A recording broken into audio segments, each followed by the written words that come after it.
আমি আপনাকে বিয়ে করব না, বলবো না কবুল। বল, কবুল বল, নাকি আবার মারবো? মেরে ফেলুন, মারতে মারতে মেরেই ফেলুন, তাও কবুল বলবো না। বলবি না? না, বলবো না। দাঁড়া, বুঝেছি। বিয়েতে কবুল না বলাই ঠাস করে একটা চর পড়ে যায় আখির গালে। গালে হাত দিয়ে ডুকরে কেঁদে ওঠে সে। আশেপাশে থাকা সাক্ষীগুলো সব খিটখিটি হেসে উঠতেই আকাশের রাগী লুক নিয়ে ঠোঁট জোড়ে আঙ্গুল দিয়ে সবাইকে চুপ থাকতে বলে। নিজেকে আজ খুবই অসহায় মনে হচ্ছে আখির। ওর মাকে বন্দি করে রেখেই তাকে জোর করে বিয়ে করছে আকাশ চৌধুরী। মাথাটা নিচু করে চোখের জল বিসর্জন দিচ্ছে আখি। কাজী অফিসের সকলের সামনে এভাবে থাপ্পড় খাওয়া আর তাকে নিয়ে সকলে এভাবে হেসে ওঠায়। ঘৃণা ও লজ্জা দুটোর হিসাব আখির মুখে স্পষ্ট ফুটে উঠেছে। মায়ের কথা ভেবে হলেও কাঁপা কাঁপা হাতে সাইন করে দিল আখি। সাইন করে শব্দ করে কেঁদে ওঠে সে। আকাশের ধমকেই কান্না স্তব্ধ হয়ে যায় আখির। এবার কান্না করছে কিন্তু আর আওয়াজ নেই। ভিতরে ভিতরে বুকটা ফেটে যাচ্ছে আখির। আখিকে গাড়িতে উঠিয়ে আকাশ সোজা বাড়ি নিয়ে বাবার সামনে দাঁড়ায়। বাবা, আমি বিয়ে করে ফেলেছি। তোমার পছন্দ করা মেয়েকেই। তোমাকে না জানিয়ে অন্যায় করে ফেলেছি জানি। প্লিজ বাবা, ক্ষমা করে দাও। আসিফ সাহেব মুখে একটা হাসি ফুটিয়ে বলে, বিয়ে কি জোর করে করেছিস নাকি তোদের দুজনের ইচ্ছেতে? কি বলো বাবা, আমাদের দুজনের ইচ্ছেতেই বিয়েটা হয়েছে। ও তাহলে ঠিক আছে, আয় ভিতরে আয়। মাথা নিচু করে দাঁড়িয়ে সব কিছু শুনে যাচ্ছে আখি। তাদের ইচ্ছেতেই বিয়েটা হয়েছে, এটা ভাবতে চিৎকার দিয়ে বলতে ইচ্ছে করছে সত্যটা, কিন্তু বলতে পারছে না, কারণ তার মা এখনো আকাশের হাতে বন্দী। ঘরে প্রবেশ করতেই আকাশ দেখে ঘরটা ফুলে ফুলে সজ্জিত। কি হলো বাবা, বাড়িটা এমন করে সাজিয়েছো যেন তুমি জানতে আমি আজ বিয়ে করছি। ফাহিম আমাকে আগেই বলেছে তোরা দুজন বিয়ে করতে যাচ্ছিস, তাই বাড়িটা হালকা সাজিয়ে নিলাম। আমার একমাত্র ছেলে বলে কথা। আকাশ ফাহিমকে একপাশে ডেকে বলে, তুই আবার সত্যিটা বলে দিসনি তো? আরে না ভাইয়া, চাচাকে কি আমি এইসব বলতে যাব? বলেছি তুমি আর ভাবি বিয়ে করতে যাচ্ছ, ব্যাস। ভালো করেছিস। আর শোন, বাবা যেন এই ব্যাপারে কিছুই জানতে না পারে। বাসর ঘরে বসে আছে আখি। একটু আগে কয়েকটা মেয়ে এসে সাজিয়ে দিয়ে গেছে তাকে। দরজা খুলে ভেতরে প্রবেশ করে ছোট্ট একটা কাশি দিল আকাশ। মাথাটা নিচু করা অবস্থায় শান্তভাবে আখি বলে উঠল, আপনার কাজ শেষ? বলতে পারো। আম্মুকে কি ছেড়েছেন নাকি এখনো আটকে রেখেছেন? তাকে কাজ শেষ হওয়ার সাথে সাথেই ছেড়ে দিয়েছি। শাশুড়ি বলে কথা। খবরদার, আপনার ওই মুখে আম্মুকে শাশুড়ি দাবি করবেন না। তুমি আমার বিয়ে করা স্ত্রী, তো সেও আমার শাশুড়ি হয়, তাই না? আমি আপনার স্ত্রী নই, কারণ আমি আপনাকে স্বামী হিসেবে মানি না। আর হ্যাঁ, একদম অধিকার ফলাতে আসবেন না। আপনি যদি জোর করেন তাহলে। তাহলে কি? দেহ পাবো, মন পাবো না, তাই তো? আমি তোমাকে দেহের জন্য বিয়ে করিনি, বাবার কারণেই বিয়ে করেছি তোমাকে। তোমাকে আমার বাবাই পছন্দ করেছে। বাবাকে খুশি করতেই বিয়েটা করেছি আমি। কারণ বাবা একজন মৃত্যুর পথযাত্রী। খুব জোরে 4 মাস সময় দিয়েছে ডাক্তার। এর ভেতর বাবার সকল আবদার পূরণ করে ইচ্ছা অনিচ্ছাকে প্রাধান্য দিয়ে বাবাকে সবসময় খুশি রাখবো আমি। তাই বাবাকে খুশি করতেই তোমাকে বিয়েটা করেছি আমি। যদিও তোমাদের বাড়িতে সেদিন বাবা বিয়ের প্রস্তাব নিয়ে গিয়েছিল, তোমার মা মুখের উপর না বলে দিয়েছিল। সেই দিন বাবাকে বলেছিলাম যে আমি বিয়ে করলে তোমাকেই করব। বাবা বলেছিল মেয়েটার ইচ্ছার বিরুদ্ধে কিছু করতে যাস না। আমি চেষ্টা করেছি কিন্তু পারিনি তোমাকে রাজি করাতে, তাই বাধ্য হয়েই। আপনি জানেন মা কেন আপনাদের মুখের উপর নিষেধ করেছিল? কারণ অন্য একজনের সাথে আমার বিয়ের কথাবার্তা একেবারে পাকা ছিল। আমিও তাকে ভালোবাসি, সেও আমাকে ভালোবাসে। তাকে ছাড়া আমি নিজের জায়গায় কাউকে কল্পনাও করতে পারি না। সমস্যা নাই, আমি নিজেই তোমাকে তার কাছে পৌঁছে দিব। এখন থেকে এই বাড়িতে সব কিছু তোমার ইচ্ছাতেই হবে। কিন্তু কিন্তু কি? বাবা যেই কয়দিন বেঁচে আছে তুমি তাকে বুঝতে দিও না আমাদের মাঝে দূরত্বটা। বাবা যেন বুঝে আমরা দুজনই খুব সুখে আছি। প্লিজ শুধু এই 4টা মাস। বিছানায় চুপ করে বসে আছে আঁখি। আকাশের কথায় কি উত্তর দেবে ভেবে পাচ্ছে না। বাবা নামটার প্রতি যে সে ছোটবেলা থেকেই দুর্বল। জন্মের আগেই বাবাকে হারায় সে। মাথার উপর বাবা নামক কোনো ছায়া ছিল না কোনো দিন। কি হলো, চুপ করে আছো যে? আমি ভেবেনি। যত ইচ্ছে ভাবতে পারো, কিন্তু প্লিজ আমার মৃত্যুর পথযাত্রী বাবার মনে আঘাত দিও না। বাবার কাছে আমাকে খারাপ করো না। তোমার কাছে না হয় আমি আজীবনই খারাপ থাকবো। প্লিজ। ওকে, আমি ভেবে দেখব। এখন আমার ঘুম পাচ্ছে, আপনি সোফায় গিয়ে ঘুমান। আকাশ আর কিছু না বলে একটা বালিশ নিয়ে সোফায় গিয়ে শুয়ে পড়ে। শাড়িটা চেঞ্জ করে একটা টি শার্ট গায়ে শুয়ে পড়ল আঁখি। দু চোখ লেগে আসছে না কিছুতেই। মনে আসছে নানান চিন্তা। কি করবে সে? মৃত্যুর পথযাত্রী একটা বাবার মনে আঘাত দিবে, নাকি আকাশের নকল বউ হয়েই অভিনয় করে যেতে হবে তাকে? কিন্তু ওদিকে রাফিন, সে তো আমায় খুব ভালোবাসে। একজন বাবাকে খুশি রাখতে গিয়ে তার সাথে প্রতারণা করে ফেলবে না তো? তাকে বিষয়টা খুলে বলে কি সে বুঝবে, নাকি আবার আকাশের বাবার মনে কষ্ট দিয়ে তাকে ছেড়ে চলে যেতে হবে? বিয়েটা আখির ইচ্ছায় না হলেও আকাশের বাবার কথা ভেবে আকাশের সাথে 4 মাস থাকতে রাজি হয় সে। কারণ একজন মৃত্যু পথযাত্রী বাবার মনে কষ্ট দেওয়াটা ঠিক হবে না এটা ভেবে। আখি ছোটবেলা থেকেই বাবার আদর পায়নি বলে বাবা শব্দটার প্রতি একটা দুর্বলতা আছে তার। হয়তো সেই দুর্বলতাটাই তাকে এখন এভাবে ধরে রেখেছে। সকালে সকল নাস্তাই তৈরি করা হয়ে গেছে আর তা সাজিয়ে রাখা আছে টেবিলে। আকাশই তৈরি করেছে এসব রান্না, যে তার নিজেকেই করতে হয়, কারণ বাবা বলেছিল কোনোদিন কাজের মেয়ে রাখবে না এই বাসায়। যতদিন বিয়ে না করবি ততদিনই এভাবে রান্না করতে হবে। সকল কিছু শেষ করে আকাশ চলে যায় আখিকে ঘুম থেকে ডাকতে। ওদিকে ফ্রেশ হয়ে রুমে বসে আছে আখি। আকাশ রুমে প্রবেশ করে আখির দিকে চোখ পড়তে একটু থমকে যায়। কাল রাতের চাইতেও আখির চেহারায় দ্বিগুণ সৌন্দর্য ফুটে উঠেছে। অদ্ভুত এক মায়া কাজ করছে তার এই গভীর চাহনিতে। সব চাইতে বেশি সৌন্দর্য ফুটে উঠেছে আখির ওই ঠোঁট জোড়ায়। ইচ্ছে করছে কাছে গিয়ে 2 হাত দিয়ে আলতো করে ঠোঁট জোড়া ছুঁয়ে দিতে, কিন্তু সেটা সে পারবে না।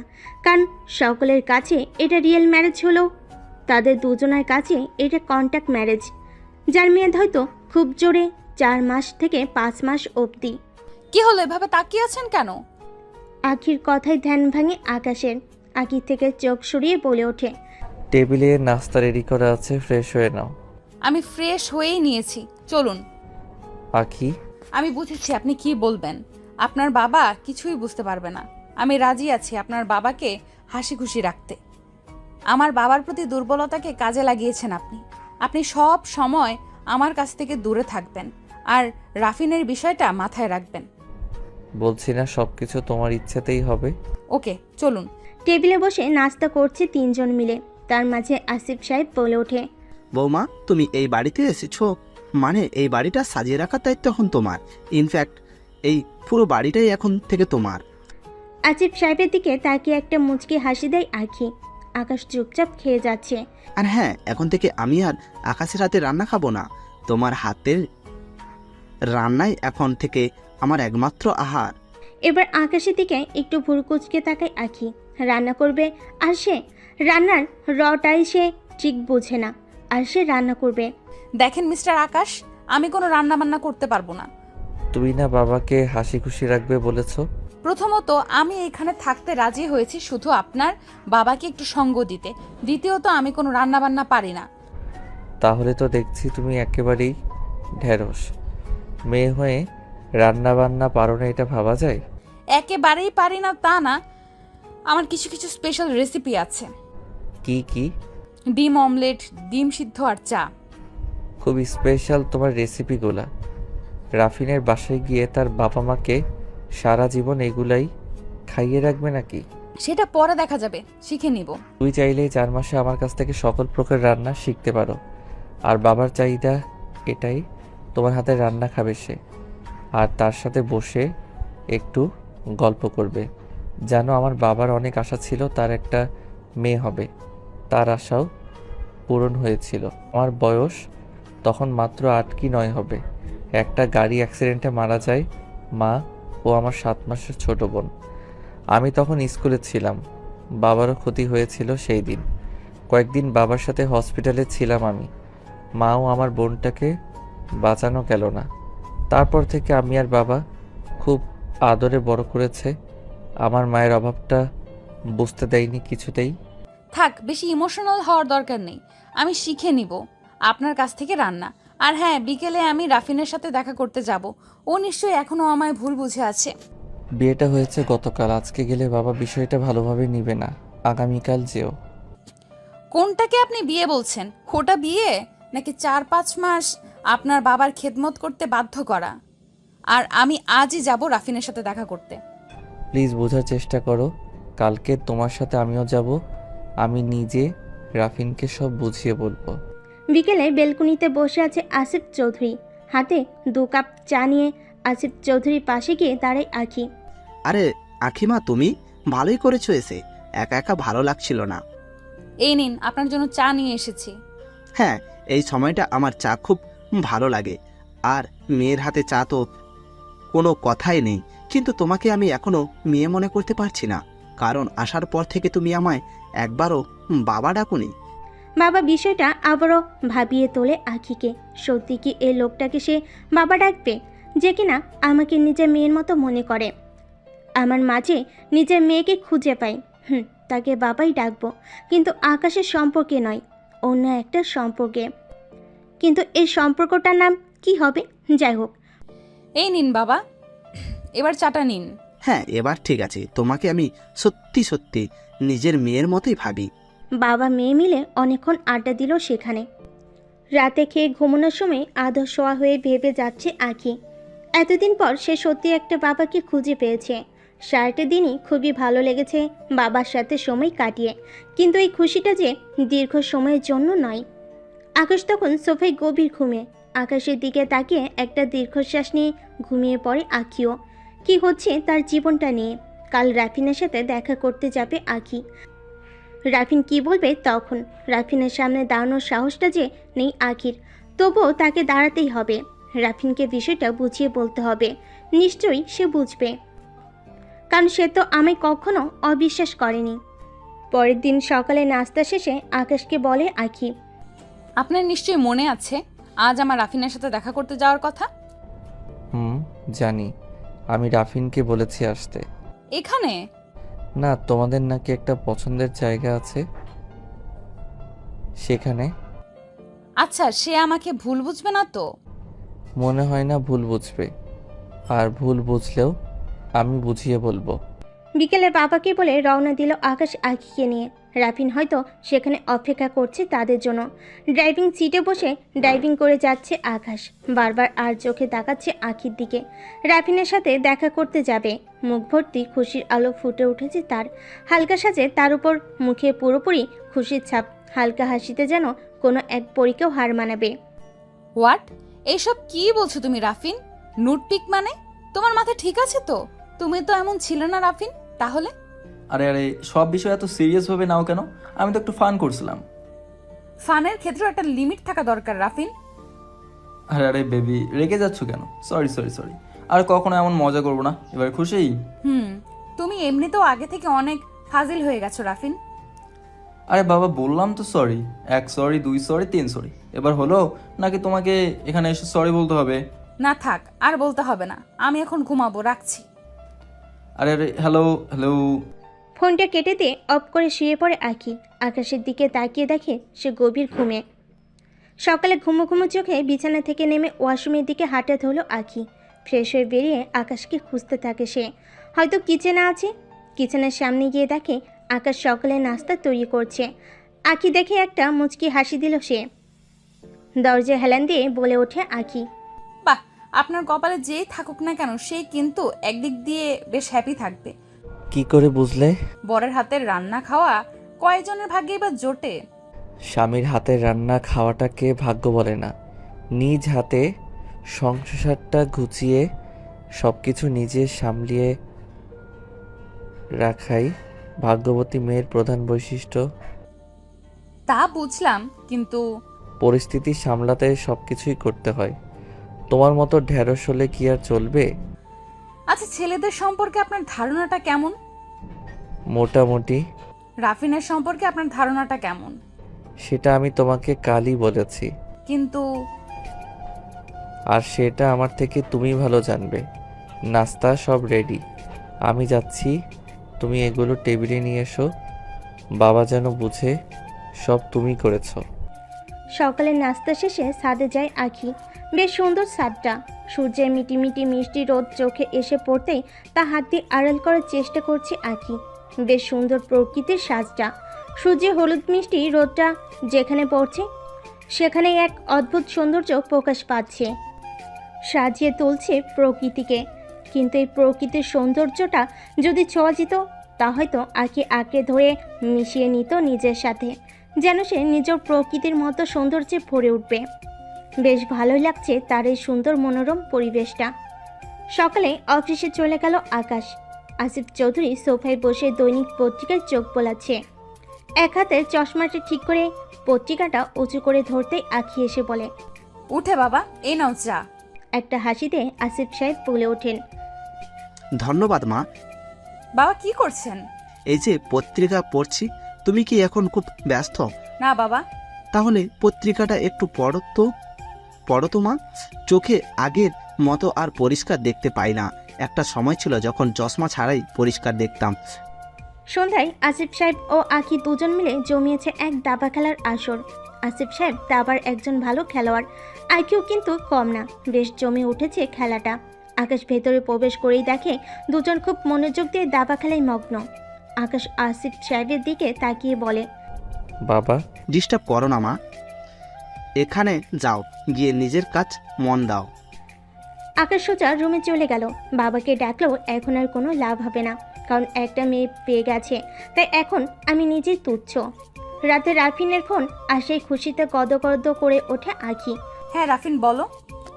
আশা করি কালকের মতো ফাজলামোটা করবে না। আরে না, শোনো, একটা কথা আছে। কি?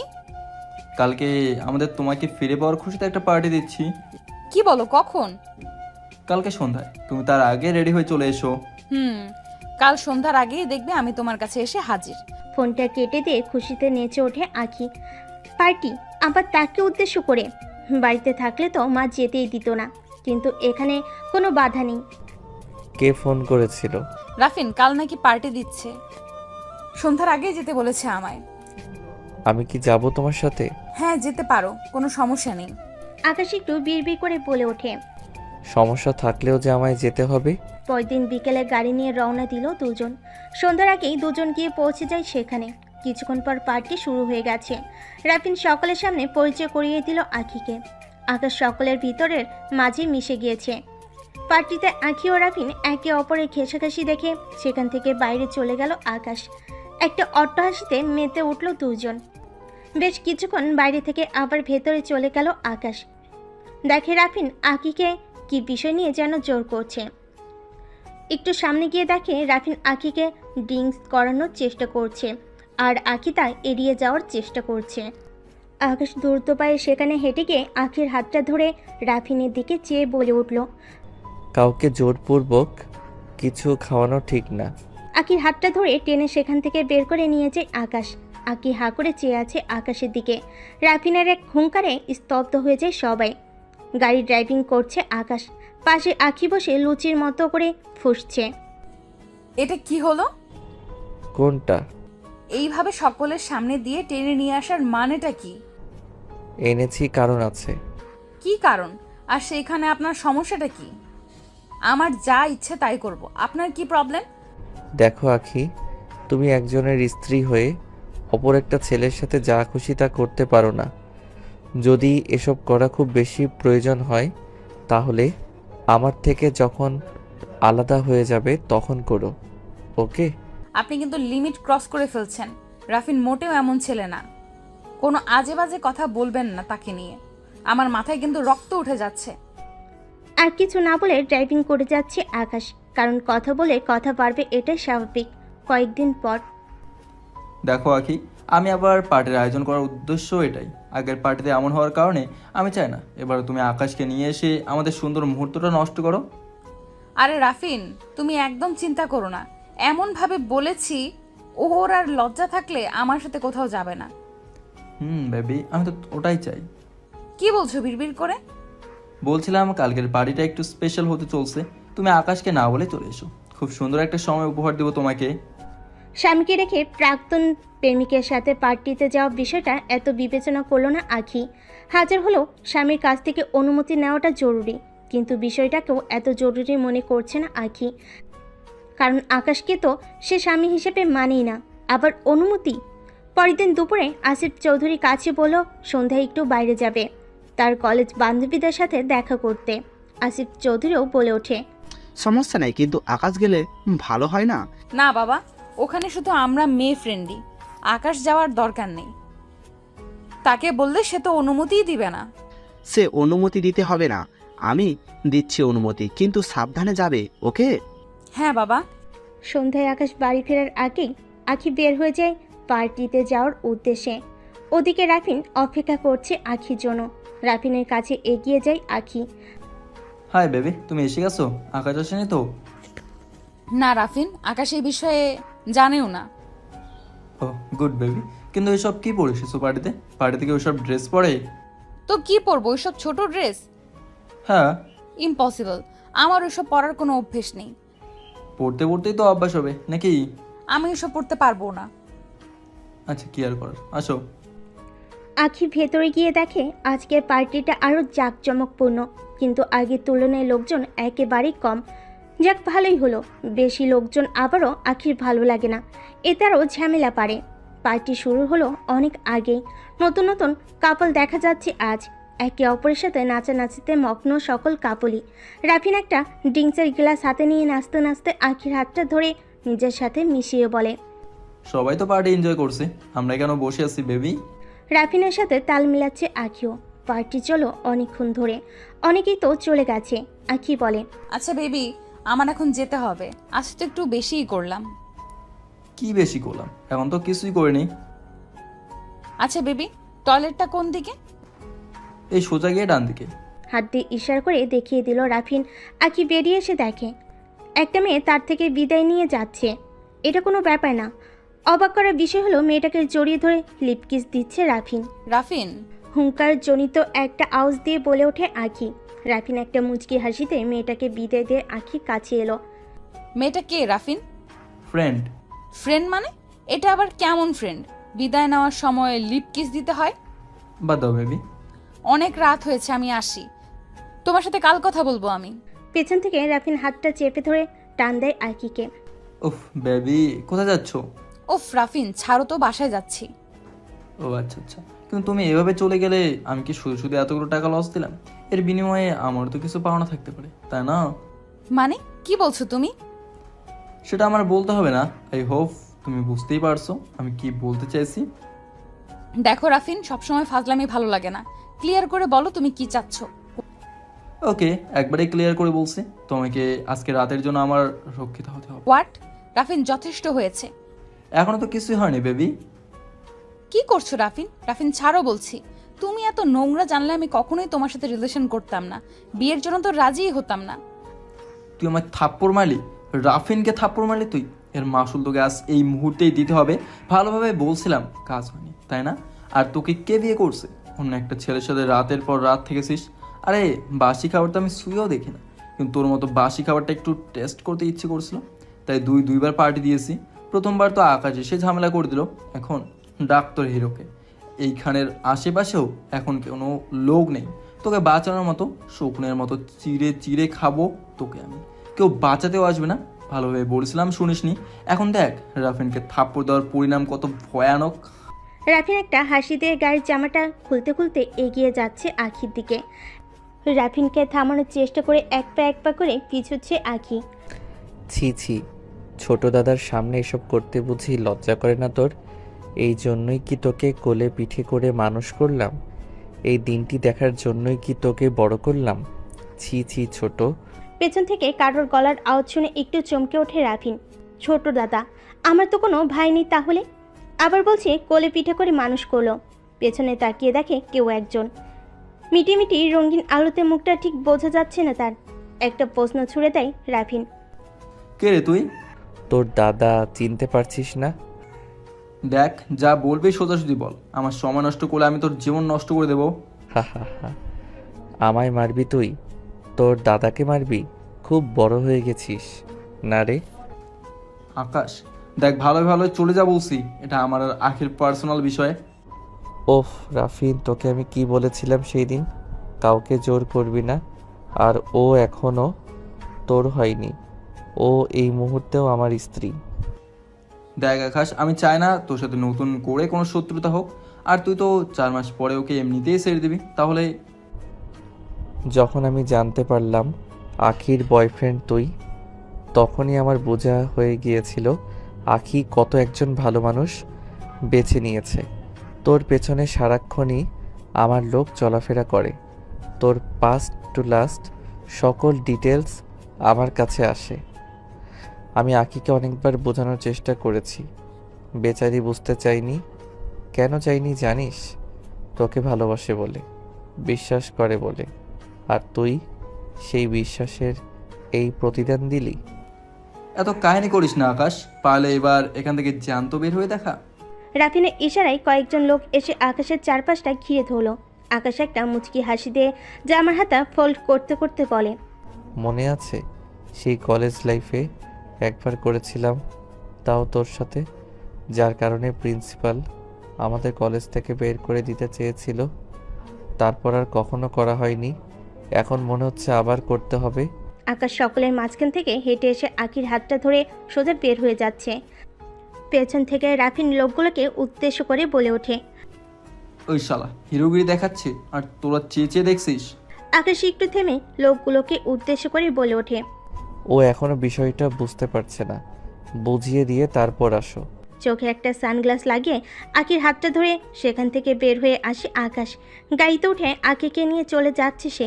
আখি আজ কোনো উত্তর করছে না, চুপচাপ বসে আছে গাড়িতে। নীরবতা ভেঙে আকাশ বলে ওঠে, তোমায় স্বাধীনতা দেওয়ার অর্থ এই নয় কাউকে বলা ছাড়া নিজের ইচ্ছে মতো কোনো ফাঁদে গিয়ে পা দিবে। রাফিনের সাথে থাকা লোকগুলো আমারই লোক। কোনো উত্তর না দিয়ে চুপচাপ বসে আছে আঁকি। হঠাৎ গাড়ি ব্রেক চাপায় চমকে ওঠে আঁকি। সামনে তাকিয়ে দেখে কয়েকজন লোক দাঁড়িয়ে রাস্তা আটকে রেখেছে তাদের। কিন্তু এরা কারা? গাড়ি থেকে নেমে দ্রুত পায়ে ঘরে চলে আসে আকাশ।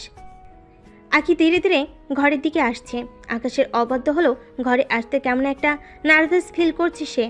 আকাশকে একা ঘরে আসতে দেখে আসিফ চৌধুরী বলে ওঠে, আকাশ, তুই এসেছিস? আখিকে একটা ফোন দিয়ে দেখ তো কোথায় আছে। বলল বান্ধবীর সাথে দেখা করতে গেছে, কিন্তু এখনো আসেনি। কোনো সমস্যা হলো না তো আবার? আকাশ টেবিলে হাত বাড়িয়ে পানির গ্লাসটা হাতে নিয়ে বলে ওঠে, ফোন করতে হবে না বাবা, ও এসে গেছে। কোথায়? ওই তো মহারানী। আঁকি ঘরে প্রবেশ করতে তার দিকে তাকিয়ে কথাটা বলে ওঠে আকাশ। কিরে মা, এত দেরি হলো যে? পাশ থেকে আকাশ বলে ওঠে, আকাশও এতক্ষণ আমার সাথেই ছিল বাবা। আসার পথে একটা সমস্যা হয়েছিল তাই। সমস্যা? কি সমস্যা? না বাবা, মাঝপথে কিছু ছিনতাইকারীর কবলে পড়েছিলাম। ছিনতাইকারী? তোদের কিছু হয়নি তো? তোরা ঠিক আছিস তো? হ্যাঁ বাবা, ফোনটা আর কিছু টাকা নিয়ে গেছে, এই আর কি। পাতি বেশি বড় ছিনতাইকারী নয়। তোদের কিছু হয়নি, এটাই অনেক। যা, তোরা ফ্রেশ হয়ে আয়, সবাই মিলে একসাথে খেতে বসি। রাতের খাবার শেষে ঘুমানোর প্রস্তুতি নিচ্ছে আঁকি। 2 পা ফ্লোরে ছাড়িয়ে সোফায় বসে আছে আকাশ। আঁকি একটু একটু আর চোখে তাকাচ্ছে আকাশের দিকে। আকাশ আঁকিকে ডেকে নিজের পাশে এসে বসায়। আঁকিও আজ কোনো জেদ না করে আকাশের পাশে এসে বসে। আখি, একটা কথা বলো তো, আমাকে কি তোমার বিশ্বাস হয়? মানে হলো, তুমি কি আমাকে বিশ্বাস করতে পারো? মাথাটা নাড়িয়ে হ্যাঁ সূচক জবাব দিল আঁকি। আমি তোমাকে কথা দিয়েছি, সব কিছু তোমার ইচ্ছেতেই হবে। হ্যাঁ, তোমার ইচ্ছাই হচ্ছে সব কিছু। আজ যা হয়েছে সব কিছুই হয়েছে তোমার ইচ্ছার কারণেই। তোমাকে আমি কত বোঝানোর চেষ্টা করেছি যে রাফিন ভালো ছেলে না, কিন্তু তুমি। আফসোস, মুখ দেখে ভালো মন্দ বিচার করা যায় না। যদি জানতাম রাফিনের চরিত্র এতটা নোংরা তাহলে কখনোই। এটা বলে কেঁদে ওঠে আঁকি। রাফিন আমায় ঠকিয়েছে। ও একটা খারাপ লোক, প্রতারক, সুযোগবাজ। এই, একদম কাঁদবে না বলে দিচ্ছি। আমার দিকে তাকাও। আঁকি মুখ তুলে তাকায় আকাশের দিকে। চোখের পানি মুছে নাও। আকাশ এমনভাবে বলছে যেন সে কোনো বাচ্চার কান্না থামাচ্ছে। আমাকে তুমি স্বামী ভাবো না, এটা কোনো ব্যাপার না। আমিও তোমাকে স্ত্রী ভাবি না, কিন্তু আমরা চাইলে বন্ধু হতে পারি, খুব ভালো বন্ধু। নিজের বন্ধু ভাবতে পারো আমাকে, নিঃস্বার্থ বন্ধু, যে কোনো স্বার্থ ছাড়াই তোমার পাশে থাকবে। বিপদে নিজের জান দিয়ে হলেও তোমায় বাঁচিয়ে নিবে, হবে আমার বন্ধু। আখি এবার চোখের পানি মুছে মাথা নাড়িয়ে হ্যাঁ সূচক জবাব দেয়। আকাশ একটা মুচকি হাসি দিয়ে বলে, যাও ঘুমিয়ে পড়ো বন্ধু। সকালে কিচেনে নাস্তা তৈরি করছে আখি, তাকে সব শিখিয়ে দিচ্ছে আকাশ। আকাশের কাছে রান্না শিখতে ভালোই লাগছে আখির। দুপুরের সময়ও রান্না করেছে আখি আর তাকে শিখিয়ে দিচ্ছে আকাশ। হঠাৎই আহ করে একটা শব্দ করে ওঠে আখি, হাত কেটে ফেলেছে সে। আকাশ আঙ্গুলটা মুখে নিয়ে রক্ত বন্ধ করার চেষ্টা করছে। দেখে শুনে কাজ করবে না একটু? প্রথম দিনই এই অবস্থা। চলো রুমে চলো, আর রান্না করতে হবে না তোমাকে। অনেক দিন কেটে গেল আকাশের বাড়িতে। রুমে বসে আছে আখি, এমন সময় ফোনটা বেজে ওঠে তার। হাতে নিয়ে দেখে ফোনের স্ক্রিনে ভেসে উঠল মায়ের নামটা। মায়ের সাথে কিছুক্ষণ কথা বলল আখি। অনেকদিন হলো মাকে দেখেনি সে। মা বলল দুদিনের জন্য ঘুরে আসতে সেখান থেকে। রাতের বেলায় খাবার টেবিলে বসে খাবার খাচ্ছে সকলে। আকাশ বাবাকে উদ্দেশ্য করে বলে ওঠে, বাবা একটা কথা বলবো? বল। আখি তো অনেক দিন ধরে অভিমান করে মায়ের বাসায় যায়নি, মাকেও অনেক দিন দেখেনি সে। এখন মা নিজেই বলছে দুদিন ঘুরে আসতে তার বাড়ি থেকে। ভালোই তো, কাল যা তাহলে। আমি যাব না বাবা, শুধু আখিই যাবে। তুই যাবি না কেন? আমি গিয়ে তাকে দিয়ে আসবো। পরদিন বিকেলে আখি রওনা দিল আকাশের সাথে। গাড়ি ব্রেক কষলো আখির বাড়ির সামনে এসে। গাড়ি থেকে নেমে আখি পা বাড়ালো বাড়ির দিকে। পেছন ফিরে হাত নাড়িয়ে একটা মুচকি হাসি দিল আকাশের দিকে চেয়ে। গাড়ি নিয়ে সেখান থেকে চলে গেল আকাশ। ব্যাপারটাও উপর থেকে লক্ষ্য করছে আখির মা। ভেতরে গিয়ে মাকে দেখে জড়িয়ে ধরে আখি।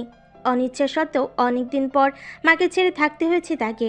মায়ের কাছে দুদিন খুব হাসি খুশিভাবেই থাকে সে। সোফায় বসে কফির মগ হাতে নিয়ে গল্প করছে মা মেয়ে দুইজন। আখি, সত্যি করে একটা কথা বলবি? হ্যাঁ মা বলো। তুই কি আকাশের প্রতি কোনো দুর্বলতা অনুভব করেছিস? না মা, এই ব্যাপারে কোনো নিশ্চয়তা দিতে পারবো না। যাই হোক, যেই ছেলে আমাকে বন্দি করে তোকে জোর করে বিয়ে করতে পারে, তাকে আমি কিছুতেই আমার মেয়ের স্বামী বলে স্বীকৃতি দিতে পারবো না। তোদের ডিভোর্সটা হয়ে গেলে আমি আমার পছন্দ মতো ছেলের সাথে তোর বিয়ে দিব। এটা মনে রাখিস, আকাশের প্রতি যেন তোর কোনো দুর্বলতা না আসে। মাথা নিচু করে হ্যাঁ সূচক জবাব দিল আখি। মায়ের বাসায় কয়েকদিন থেকে সেখান থেকে আবার ফিরে যাচ্ছে আখি। আকাশ গাড়ি নিয়ে ওয়েট করছে গেটের বাইরে। গাড়ি চলছে আপন গতিতে। আখি ভাবনা সাগরে ডুবে আছে। মা বলেছে আকাশকে সে মেনে নিতে পারবে না। আর মাত্র কিছুদিন হয়তো আকাশের বাড়িতে আমার ঠাঁই। এরপর বিচ্ছিন্ন হয়ে যাব দুইজন। ভাবতে ভাবতে কখন বাড়িতে পৌঁছে গেছে বুঝতে পারেনি আখি। বাড়িতে প্রবেশ করতে আসিফ সাহেবের মুখে স্পষ্ট হাসি দেখতে পাই আখি। এটাও যেন একটা মায়ের লাগানো হাসির মতো। কিন্তু এই মায়েতে নিজেকে না আটকানোই ভালো, পরে ছেড়ে যেতে আবার কষ্ট হবে। হয়তো আখির সাথে আকাশের ডিভোর্সের সময় ঘনিয়ে গেছে। অবসান ঘটতে যাচ্ছে তাদের দুজনের সেই কন্ট্যাক্ট ম্যারেজের। আসিফ চৌধুরীর শরীরের অবস্থাও দিন দিন অবনতি ঘটছে। মাঝে মাঝে আসিফ চৌধুরী গলা দিয়ে ছুটছে অঝরে রক্তের স্রোত। দিন যত যাচ্ছে তত বেশি কাইল হয়ে পড়েছে আসিফ চৌধুরী। হঠাৎ আসিফ চৌধুরীর অসুস্থতা তীব্র হয়ে উঠতে তাকে হসপিটালে ভর্তি করে আকাশ। কিন্তু ডাক্তার আসিফ চৌধুরীর কোনো নিশ্চয়তা দিতে অক্ষম। আকাশকে ডাক্তার শুধু এটাই বলে উপরওয়ালাকে ডাকতে। তাদের আর কিছুই করেনি। সময় যে ধীরে ধীরে ফুরিয়ে এসেছে আসিফ চৌধুরী। ভেতরে অক্সিজেন মাস্ক লাগিয়ে শুয়ে রাখা হয়েছে আসিফ চৌধুরীকে। চোখ দিয়ে টপ টপ করে পানি গড়িয়ে পড়ছে আকাশের। কিন্তু পুরো দেহটাই আজ নীরবতায় ঘেরা। ছোটবেলায় মাকে হারানোর পর জীবনের চলার পথে তাকে সাপোর্ট করে গেছে তার বাবা। তার কাছে জীবনের সবচেয়ে বড় সাপোর্টের নামই হলো বাবা। তার সেই সাপোর্টটা হারিয়ে ফেলে খুব যে একা হয়ে যাবে সে। বাবা আর থাকবে না এটা ভাবতেই বুকটা আটকে ওঠে আকাশের। বাবা বিদায় নেওয়া মাত্রই আখি চলে যাবে তার নিজের পথে। একলা জীবনে পাশে দাঁড়িয়ে সাপোর্ট দেওয়ার মতো এমন কোনো মানুষ থাকবে না তার। আকাশের দৃষ্টির অগোচরে হাত দিয়ে বারবার চোখের পানি লুকাচ্ছে আঁকি। কোনোদিন বাবার স্নেহ না পাওয়া সেই আঁকি খুঁজে পেয়েছিল এক সত্যিকারের বাবাকে। মাত্র 3-4 মাসের মাঝেই হারিয়ে ফেলছে তার সেই বাবার মতো মানুষটাকে। হাতের ইশারায় তাদের দুজনকে ডাকছে আসিফ চৌধুরী। জোরপূর্বক চোখের পানি লুকিয়ে তার কাছে গিয়ে বসে দুইজন। মুখ থেকে অক্সিজেন মাস্কটা খুলে ফেলল আসিফ চৌধুরী। আকাশকে উদ্দেশ্য করে বলে ওঠে, আকাশ, বাবা আমার, আমি আর কিছুক্ষণ পরে বিদায় নেব তোদের কাছ থেকে। না বাবা, এমনটা বলো না। আমার সময় আর বেশিক্ষণ নেই, 2-1টা কথা বলে খুব মনোযোগ দিয়ে শুনবে। আমি শুনছি বাবা। আঁখি কিন্তু খুব ভালো মেয়ে। আমি চলে যাওয়ার পর কোনোদিন কখনো কষ্ট দিস না তাকে। সংসার একদিক দিয়ে খুব সহজ, অপর দিয়ে দিয়ে খুবই কঠিন। এই দুই প্রান্তের মাঝে বিশ্বাসটাই সব। সন্দেহটা সম্পর্ক বিচ্ছেদের মূল কারণ। কখনো একে অপরকে সন্দেহ করবি না। কোনো বিষয়ে ঝাপসা থাকলে তা দুজনে একত্রে কথা বলে জেনে নিবি এর সততা কতটুকু। সম্পর্কটা এমনই রাখবি যেন চোখ বন্ধ করে একে অপরকে বিশ্বাস করতে পারিস। আমার কথাগুলো মনোযোগ দিয়ে শুনছিস তো? চোখ মুছে আকাশ বলে ওঠে, হ্যাঁ বাবা, শুনছি। আর হ্যাঁ আখিমা, আমায় কথা দে, আমার এই পাগল ছেলেটাকে তুই কখনো ছেড়ে যাবি না। আঁকি বাবার হাতটা ধরে আকাশের দিকে জিজ্ঞাসা দৃষ্টিতে তাকিয়ে থাকে, যেন এটা সে আকাশের মুখ থেকে শুনতে চায়। আকাশের কাছ থেকে কোনো উত্তর না পেয়ে আবার বাবার দিকে তাকায় আঁকি। সবসময় একে অপরের ছায়া হয়ে থাকবি। আমার যে এখন যাওয়ার সময় হয়ে গেছে রে। তোদের মা ডাকছে আমাকে, চলে যাচ্ছি আমি তোর মায়ের কাছে। দুইজন সংসার জীবনে সুখীও, এটাই প্রত্যাশা করি আমি। কাঁদতে কাঁদতে আকাশ হঠাৎ খেয়াল করলো বাবার কথা বলছে না। নিতর হয়ে গেছে সে। স্তব্ধতাই ঘিরে ফেলেছে তাকে। একগাদা ঘুম এসে জড়িয়ে নিয়েছে তাকে, যে আর জাগ্রত হওয়ার মতো না। বাবাকে জড়িয়ে ধরে চিৎকার দিয়ে কেঁদে ওঠে আকাশ। একজন ডাক্তার চোখ দুটো বন্ধ করে পুরোটা দেহ ঢেকে দিল তার। সে এখন এক গন্তব্যের পথযাত্রী। সেই পথে সকলকেই যাত্রী হয়ে যেতে হবে, এই কথাটা চিরন্তন সত্য। বেলকনিতে ফ্লোরে বসে হেলান দিয়ে বসে আনমনে এক দৃষ্টিতে বাইরের দিকে তাকিয়ে আছে আকাশ। মনে মনে এখনো কেঁদে যাচ্ছে সে, আর তার চোখ দিয়ে প্রকাশ হচ্ছে না, কারণ সেই চোখের পানিও মনে হয় শুকিয়ে গেছে। 3 দিন হয়ে গেল বাবা তাদের সাথে নেই। এই অবস্থায় তাকে ছেড়ে যেতেও চাইছে না আঁখিও। এই সময় আকাশের পাশে কেউ থাকাটা একান্ত প্রয়োজন। আঁখি মা বারবার ফোন দিয়ে যাচ্ছে বাড়ি থেকে, কিন্তু আঁখি বারবার বোঝানোর চেষ্টা করছে তার মাকে যে সে আকাশের সাথে আর কিছুদিন থাকাটা প্রয়োজন।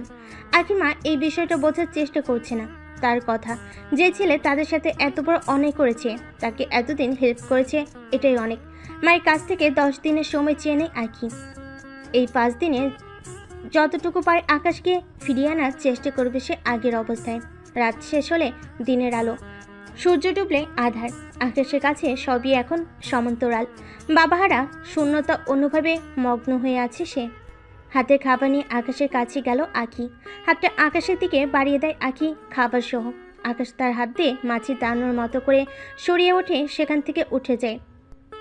আঁখি বুঝতে পারে সে এখন চলে গেলে হয়তো বেখালিপনায় মারা যাবে আকাশ। নিজের প্রতি কোনো যত্ন নিবে না আকাশ।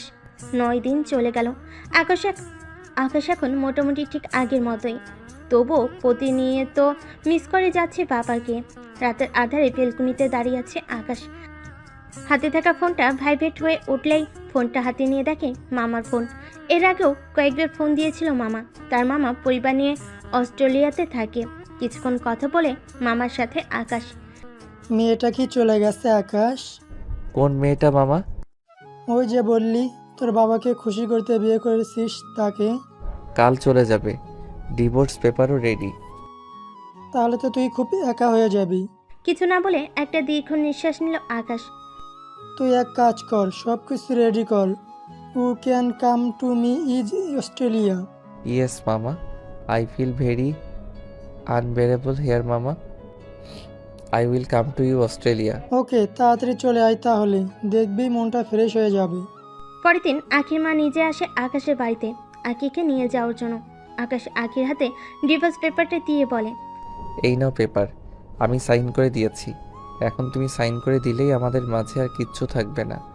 দুজনের মাঝে তৈরি হয়ে যাবে একটা বিশাল দেয়াল, যা চাইলেও আর টপকে যাওয়া সম্ভব হবে না। আঁখির হাত ধরে টেনে সেখান থেকে নিয়ে যাচ্ছে তার মা। আঁকি একবার মায়ের দিকে তাকাচ্ছে, আরেকবার আকাশের দিকে তাকাচ্ছে। দেখতে দেখতে আকাশের চোখের আড়াল হয়ে গেল আঁকি। গাড়িতে ওঠা অবধি বাড়ির দিকে চেয়ে আছে আঁকি। এইভাবে আকাশ বাজ পাখির মতো এসে তাকে নিয়ে যাবে তার মায়ের কাছ থেকে, কিন্তু আকাশ আর এলো না। সোফায় বসে মুখ দিয়ে চুপি চুপি কেঁদে যাচ্ছে সে চাইলেও আর যেতে পারবে না। ইচ্ছেটা যে আখিরই। আখি গাড়িতে বসে, গাড়ি চলছে আপন গতিতে। গাড়ি যতই এগোচ্ছে ততই আকাশের থেকে দূরত্বটা বেড়ে যাচ্ছে আখির।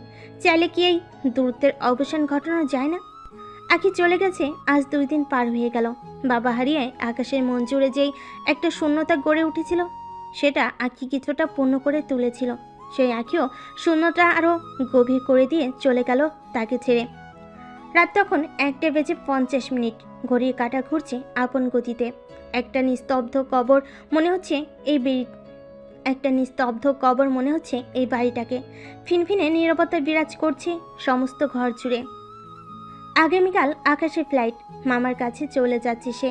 হয়তো মন কিছুটা ফ্রেশ হবে, তবে কি সব কিছু ভুলে যেতে পারবে সে? গত 4 মাসে ঘটে গেছে অনেক কিছুই। তার অন্যতম চরিত্র হচ্ছে আঁকি।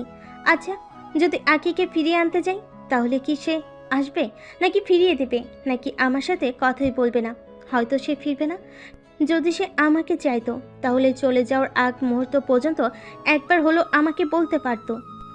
তাকে ছেড়ে দিয়েছিলাম, তার আর অর্থ এই নয় তাকে ছেড়ে চলে যেতে বলেছি। সে চাইলে তো আমার হাতটা ধরতে পারতো। সে চলে গেছে কারণ ইচ্ছেটা যে তারই। ভুলতে পারবো কি আমি তাকে? নাকি তার স্মৃতিগুলো বারবার মনে জাগরিত হলে এলোমেলো করে দিবে মনটাকে? বিছানায় আদর্শ হয়ে বসে আছে আকাশ। মাথা জুড়ে চক্কর কাটছে নানান চিন্তা। খুব দেখতে ইচ্ছে করছে আঁকিকে।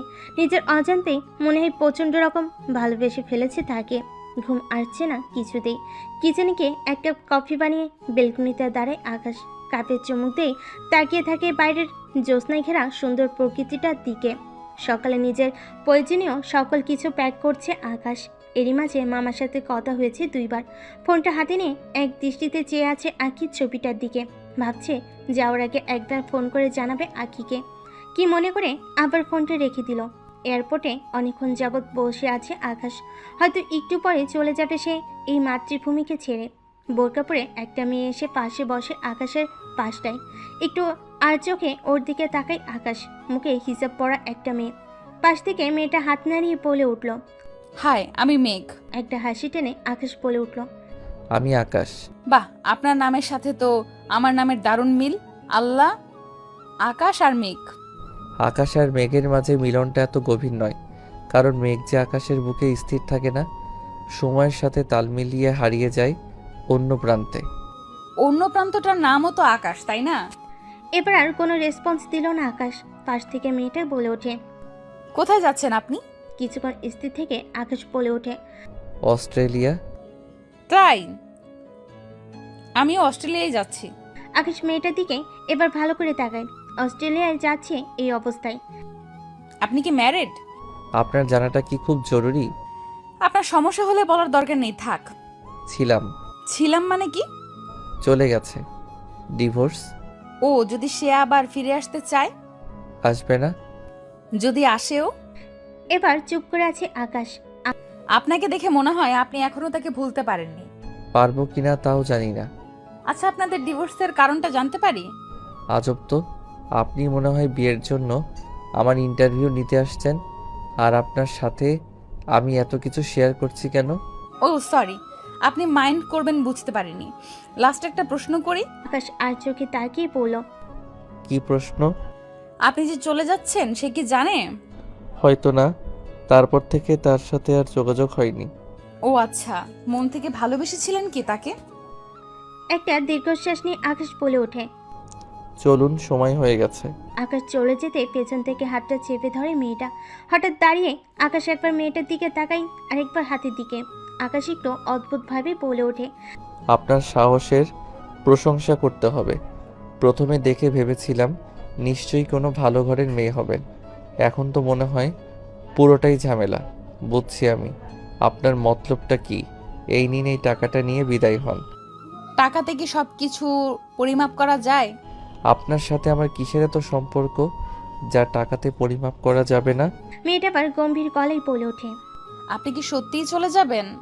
না, এখানে সিনেমা চলছে, শুটিং করতে এসেছি। এখন টাকাটা নিয়ে তাড়াতাড়ি বিদায় হন তো। তো শুটিংয়ে এসে হিরোইনকে এইভাবে অপমান করার মানে কি? কেন, আপনি যদি হিরোই হন, আমি তো হিরোইনই, তাই না? আখি তুমি, কেন অবাক হচ্ছেন? কিন্তু তোমার কথা বলার ধরনটা এত চেঞ্জ হয়ে গেল। আমি পারি। ভালো, কেন এসেছো এখানে? সব তো শেষ হয়ে গেল। এই শেষটা কি আবার শুরু হতে পারে না? মানে? আমরা কি রিয়েল লাইফে হিরো হিরোইন হতে পারি না? এই দেখো ডিভোর্স পেপারটা, আমি এখনো সাইন করিনি, শুধু আপনার একটা উত্তরের আশায়। কি উত্তর? ভালোবাসেন আমায়? সন্দেহ আছে?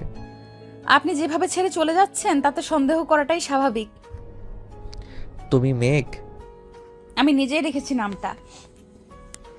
আকাশের মেঘ যে চাইলেও আকাশের বুক থেকে কোথাও পালাতে পারবে না। বেলকুনিতে দাঁড়িয়ে বাইরের দিকে তাকিয়ে আছে আকি। হঠাৎ করে ফোনে কেউ একজন বলে উঠল, আকাশ নাকি চলে যাচ্ছে আজ। নিজের অজান্তেই চোখ বেয়ে পানি গড়িয়ে পড়ছে আকির। একটা সত্যিকারের ভালোবাসার মানুষকেও হারিয়ে ফেলল সে। তার মা কফির কাপটা হাতে নিয়ে বেলকুনিতে আসতে দেখে ফুলের বসে হেলেন দিয়ে নীরবে চোখের জল ফেলছে আকি। কি রে মা, কি হয়েছে তোর? মা, কাউকে ভালোবেসে ফেলাটা কি অন্যায়? অন্যায় না, যদি সে ভালোবাসার যোগ্য হয়। তাহলে আকাশ সে না? আমি নিজেই তার অযোগ্য। তার ভালোবাসা পাওয়ার যোগ্যতা হয়তো আমার নাই। এই 4 মাসে এক মুহূর্তের জন্য আমায় ছুঁয়ে দেখেনি আকাশ। সব সময় আমার ইচ্ছেটাকে প্রাধান্য দিয়েছে। আমি কি চাই? যার চোখে নেই কোনো রাফিনের মতো বিশ্বাসঘাতকতার ছাপ। বলো তো মা, কয়জন নারী একজন সত্যিকারের ভালোবাসার মানুষকে পাওয়ার যোগ্যতা রাখে? আবার কয়জন ছেলেই বা একটা মেয়েকে প্রকৃতভাবে ভালোবাসতে জানে? এমন একটা ছেলে কি ভালোবাসা পাওয়ার যোগ্য না মা? তুমিই বলো। তোমার চোখেও কি? যাই হোক, আমার চোখেও একজন প্রকৃত পুরুষ, আর আমি এমন একটা প্রকৃত পুরুষকে আমার জীবনে চেয়েছিলাম, আর তা পেয়েও আমি ধরে রাখতে পারছি না। তুই যদি আকাশের সাথে সুখী হোস এতে আমার কোনো সমস্যা নেই। আমি তো চাই তুই সব সময় সুখে থাক। আকাশ অস্ট্রেলিয়া চলে যাচ্ছে মা। তুই তাকে ফিরিয়ে আন। সত্যি মা, যাব? তোকেই তো ফিরিয়ে আনতে হবে, তাই না? এরপরে আখি মেঘ পরিচয় লুকিয়ে যায় আকাশের কাছে আর ভালোবাসার কথা জানায়। আকাশও বুকে টেনে নেয়। আখি লুকিয়ে আছে আকাশের পাহুটুরে। এয়ারপোর্টে কত না লোকজন, তবুও যেন আজ সকল লজ্জে হার মেনে গেছে তার ভালোবাসার কাছে। আজ যে যাই বলুক সে কিছু শুনবে না, মানবে না। এখন থেকে আপনাকে আমার সকল ভালোবাসা দিয়ে আগলে রাখবো। ইচ্ছেটা তোমারই, আগলে রাখবে নাকি আবার ছ্যাঁকা দিবে? না, কখনো ছেড়ে যাব না, এই প্রমিস। আজ থেকে শুধু আমার ইচ্ছেটার ঊর্ধ্বে থাকবে না, তোমার ইচ্ছেটাও প্রাধান্য দেওয়া হবে। আর আমার ইচ্ছে হলো তুই এখন যেভাবে তুমি করে বললে সারা জীবন এমনই ডেকো। গভীর একটা তৃপ্তি খুঁজে পাওয়া যায় এই মাঝে। হ্যাঁ, তুমি যা চাও তাই হবে। এবার আকাশ ওকে ডাকে। আসো আখি, এবার ঘরে চলি। ওরা ঘরে ফিরে চলতে থাকে খুব সুন্দর করে ওদের সুখের সংসার। 2 বছরের মাথায় ওদের ঘর আলো করে খুব সুন্দর একটা পরি আসে। তাই ওরাও ভালোবেসে ওর নাম রাখে পরিণীতি। নীতি এদের সামনে হাসে। বেড়ে ওঠে আখি তাকিয়ে হাসে। এক বিকেলে আখি জানালার কাছে দাঁড়িয়ে কান্না করে। কি হলো, কাঁদো কেন? দেখো আমাদের পরিচিত কত বড় হয়েছে। হ্যাঁ, কিন্তু কাদার কি আছে? আমি ভাবছি রাফিনের জন্য তোমায় কত কষ্ট দিছি। সেদিন যদি বজ্জাত রাফিনের কথা মেনে নিতাম তবে কি হতো বলো? আজ আমার নীতিকে পেতাম, তোমাকে পেতাম। কি করতে গেছিলাম? এসব বাদ তো, পুরনো কথা কেন মনে করে কষ্ট পাও? আচ্ছা, কিন্তু রাফিন তোমার কি হয় তা তো বললে না। ওকে দাদা কেন বললে? কোলে পিঠে করে মানুষ, এসব কি? আসলে রাফিন এতিম ছিল, ওকে আমি বড় করি। আস্তে আস্তে ও বড় হয়, কিন্তু ও একদিন একটা মেয়ের সাথে বাজে কাজ করে। বাবা তাই ওকে বাড়ি থেকে বের করে দেয়। আমি তো ওর দাদার মতনই ছিলাম বলো। ওই তো ভাইয়ের সম্পর্ক ছিন্ন করে চলে গেল কেবল ওর বদ নিয়ত পূরণ করার জন্য। কে জানে এখন কেমন আছে। আচ্ছা বাদ দাও তো, সব বাদ দাও, চলো নীতির কাছে। হ্যাঁ চলো। আর নীতি একটা কথা ভাবছি, বলো। ওকে আমরা বাইরে পড়াবো, একটু বড় হলে দেশে আনবো। রাফিনকে আমার বিশ্বাস হয় না ও যদি নীতির সাথে হ্যাঁ তাই করব, চলো। আরে আরে, আস্তে আস্তে পড়ে যাচ্ছি তো। এই ছাড়েন। হোয়াট দ্য হেল ম্যান, কলেজে মাস্তানি করছেন? এক্সকিউজ মি, সরেন সরেন। আরে আপনি আগে আমার কোমর ছাড়েন। ও তাই তো। আবির নীতির কোমর ছেড়ে দেয়। নীতি ঠাস করে নিচে পড়ে যায়। ও মা গো, গেল রে গেল, আমার মাজা গেল। ইডিয়েট বয়। ওই ওরে ধর, পালাতে যেন না পারে। ওর গলা আজকে ধর থেকে আলাদা করে দেব। এই মেয়ে, আপনার সাহস তো কম না, আমাকে মারলেন। বেশ করেছি, লাগলে আরো মারবো। রাগে ফুঁসছে নীতি, বাতাসে চুলগুলোও উঠছে। আবির এই প্রথম মেয়েটাকে ভালো করে দেখে। 20 থেকে 21 বছরের একটা মেয়ে, গোলগাল চেহারা, চোখে চশমা, পরনে একটা কুর্তি, কামিজ আর জিন্স, কাঁধে ব্যাগ, কলেজ স্টুডেন্ট হয়তো। আবির এই কলেজে এবং এলাকার বস, মানে তার কথায় সব উঠে বসে অবস্থা। আবিরের বিশাল প্রতিপত্তি আর সম্পদ ক্ষমতা আশেপাশের কয়েক এলাকার কারণে আবিরকে সবাই মনে মনে বেশ ভয় পায়। একটু আগে কলেজে একটা মেয়েকে কিছু ছেলে বিরক্ত করছিল, তবে তারা অন্য এলাকার। আবিরের কানে খবরটা যেতে সে ছেলেগুলোর পিছনে ছোটে। তখনই ভিড়ের মাঝে নিতু পড়ে যেতে নেয়, আর আবিরও না দেখে তার কোমর ধরে বাঁচে এবং ওই ছেলেদের ধাওয়া দিতে থাকে। কিন্তু নীতি আবিরকে ভুল বুঝে খারাপভাবে আর চর মারে। আবিরের রক্ত গরম হয়ে যায়, কারণ পৃথিবীতে এমন কারোর জন্ম হয়নি তাকে চর মারবে। কিন্তু সেটাই করে দেখাইছে নীতি। আবির তাই আর ছেলেগুলোর পিছনে ছোটে না, এখানেই থমকে দাঁড়ায়। ইচ্ছে হচ্ছিল নীতিকে এখানেই পুঁতে ফেলবে, কিন্তু নীতির ওপর পাল্টা চর উঠাতে গিয়ে আস্তে আস্তে হাত নামিয়ে ফেলে। এত মায়াবী কোনো মেয়েকে সে এর আগে দেখেনি। তাকালেই কেমন অশান্ত নদীর মতো শান্ত হয়ে যায়, তাকালেই কেমন অশান্ত মনটাও নদীর মতো শান্ত হয়ে যায়। চোখ দুটি যেন বিশাল সমুদ্র, সে সমুদ্রে ঢেউ হয়ে আশ্রে পড়তে মন চায়। তবে দেশি মেয়ে হলো বিলেতি ভাবসব আছে মেয়েটার মধ্যে। আচ্ছা, বিদেশে ছিল না তো, কে জানে। আবিকে হা হয়ে থাকতে দেখে নীতি আবারও রাগে। হে ইউ, চোখে চশমা আর গায়ে কুর্তি জড়িয়েছি বলে ভেবো না আমি কোনো বোকা বা গবেট মেয়ে। আই মিন হাবাগোবা। আমাকে দেখে তোমার বোকা লাগে? কোমরে হাত দিছো কোন সাহসে? আবার হাত উঠাতে আসো? নিজেকে সুপুরুষ মনে করো? আসলে তুমি একটা কাপুরুষ, না হলে কেউ মেয়েদের গায়ে হাত তোলে না। পাশ থেকে আবিরের চেলারা খেপে আসে। চুপ কর তোরা, কথা বলতেছে না, শুনতে দে, বিরক্ত করস কে? ম্যাডাম আপনি বলেন। ভাই কি কোন এসব? বলেন ম্যাডাম বিলাতি। আর কি বলবো, রাগে তুমি বলে ফেলছি। আপনাদের মতো গুন্ডাদের তুমি বা আপনি নয়, তুই বলা উচিত। এনিওয়ে, নেক্সট টাইম কলেজে করিডরে গুন্ডামি করতে যেন না দেখি। একেবারে জায়গা মতো পৌঁছে দেবো। নীতির চশমাটা একটু নাড়ে দিয়ে আবারও ঠিকভাবে পরে হাঁটা দেয়। আবির সেদিকে মুগ্ধ হয়ে তাকিয়ে থাকে। কলেজের সবাই সহজ চেলারা অবাক, কারণ আবিরকে কেউ কোনোদিন এমনভাবে বলার কথা স্বপ্নও ভাবতে পারে না। ভাই এ মাইয়া তো আপনার পুরা কট খাওয়াই গেল, কিছু কইলেন না? বেশি কথা কস তোরা, মায়া মানুষ একটু তো বলবেই। চল আজকে একটা পার্টি দিমু। কি কোন ভাই? বাবলু ভাইয়া গেছে সেই খুশিতে। হুর না, খালি পেঁচাস। ওই মায়াটা আমারে বকছে সে খুশিতে। এই বলে আবির হাসতে হাসতে চলে যায়। চেলারা অবাক হয়। নীতি বাসায় আসে, পেছন থেকে আখি দৌড়ে আসে। অবশ্য এখন আর আগের মতো তড়িঘড়ি করে কিছু করতে পারে না, বয়স হয়েছে, চোখে সানগ্লাস পরতে হয়। 3/4 হাতা ব্লাউজের সাথে পরে শাড়ি। এদিকে আকাশ এখনও মাঝবয়সী লোক হয়ে গেছে। এককালের সেই তরুণ রক্ত টকবক আর কিছু নেই এখন।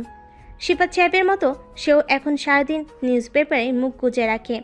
নীতিকে তো ছোটবেলা থেকে বিদেশে পড়াশোনা করে রাফিনের ভয়ে। নীতি বড় হয়ে যায় আর রাফিনের ভয়ও কাটে। তাই একমাত্র মেয়েকে আর দূরে না রেখে কাছে নিয়ে আসে, এখানে একটা কলেজে অ্যাডমিট করে। নীতি ব্যাগটা টেবিলের ওপর রেখে ওয়াশরুমে যায়। আগে খাবার রেডি করে ডাকে। নীতি কই রে? পরিণীতি আয়, খেতে আয়। ওয়াশরুম থেকে নীতি চেঁচিয়ে বলে, খাবো না মা। কি বলিস? আমরাও তো বসে আছি তোর জন্য। কি হলো, খাবি না কেন? নীতু বেরোতে বেরোতে বলে, আরে ধুর, কলেজে একটা বকাটে ছেলে বিরক্ত করেছে, দিয়েছে আচ্ছা করে। এখন মেজাজ গরম, ভালো লাগছে না। আচ্ছা যা, গিয়ে শুয়ে পড়। দাঁড়াও, শুয়ে পড় মানে? আর কলেজে যা সেসব করতে? খবরদার আর একদিনও যেন শুনি না, তাহলে আমার মরা লাশ দেখবি। মা, কি বলো এসব? মানে কিসের সাথে কি? পান্তা ভাতে ঘি? এখানে মরার কথা কেন আসলো? তুমি যে মাঝে মাঝে কি বলো না, তোর ভালো লাগে না। নীতি রাগ করে চলে যায়। আকাশ সাহেব মাথা নাড়িয়ে আবার নিউজ পেপার পড়তে মনোযোগ দেয়। আঁকি মেয়ের চলে যাওয়ার দিকে তাকিয়ে দুফোঁটা অশ্রু ফেলে বলে, মারে যদি বুঝতি, আমি চাই না তোর ক্ষতি কেউ করুক, তোকে সব জানাতেও পারবো না, তাহলে তুই কষ্ট পাবি। তবে তোকে আমি সর্বোচ্চ আগলে রাখবো, কোনো আজ আসতে দেব না। পরের দিন সকালে নীতি কলেজ যায়। এখানে অধিকাংশ নীতির অচেনা এবং মায়েরও নিষেধ আছে, কারোর সাথে প্রয়োজন ছাড়া একটা কথা বলা যাবে না। টিফিন টাইমে তাই নীতি একা একা একটা বাইকে নিয়ে ক্যান্টিনে চুপচাপ বসে থাকে। ওর কোনো বন্ধুও নেই। ধ্যাট, মন খারাপ হয়। বাইকটা হাতে নিয়ে চুপচাপ উঠে পড়ে। কলেজের পেছনে একটা গাছ আছে বিশাল, সেখানে গিয়ে চুপচাপ বসে পড়ে আর পিড়পিড় করে। এই আম্মু আমার জীবনটা 12টা বাজিয়ে রেখেছে। তোর ভাল লাগে না? নীতি একটা বই খুলে তারপর পড়তে বসে। ক্ষুধা লেগেছে, কিন্তু রাগ করে সে খেতেও যাবে না। একা একা খাওয়া যায় নাকি? নীতি পড়তে পড়তে একটু ঢুলে পড়ে। ওদিকে টিফিন টাইম চলে যায়। নীতি বলতেও পারে না। সে ঘুমের তালে নিজের ব্যাগটা মাথায় দিয়ে হেলান দিয়ে পড়ে। আবির আজ কদিন ধরে বাবলুকে খুঁজে বেড়াচ্ছে।